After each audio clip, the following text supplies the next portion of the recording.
Мен адвокат Ғалымжан Саржанов, заң және құқық адвокаттық кеңсесінің бас директорымын. Тәжірибелі адвокат есебінде айтар болсам, ағымдағы конституциямыз азаматтарымыздың құқықтары мен бостандықтарына кепілдікті жеткілікті дәрежеде бермеуде. Оған тәжірибеде кеңінен тараған азаматтарды ұстау барысында немесе полиция қызметкерлері келіп, өздерінің жеке учаскелеріне апару барысында азаматтардың олардың міндеттерін, құқықтарын түсіндірмеулері кеңінен орын алып отыр.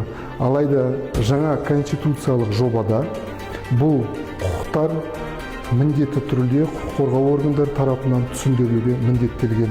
Ол жаңа конституциялық жобаның 18-ші бабында тікелей дөп басып жазылып айтылып отыр. Жаңа конституциялық жобамыздың болашақта қолданысқа енген жағдайда азаматтарымыздың құқықтары мен бостандықтары нық берік бола тұра, біздің адвокат қорғаушы есебінде жұмыстарымыздың жеңілдеуіне үлкен септігін тигізеді деген ниеттемін. Баршаңызды жаңа конституциялық жобамыздың қабылдауына қалыс қалмай дауыс беруіңізге шақырамын.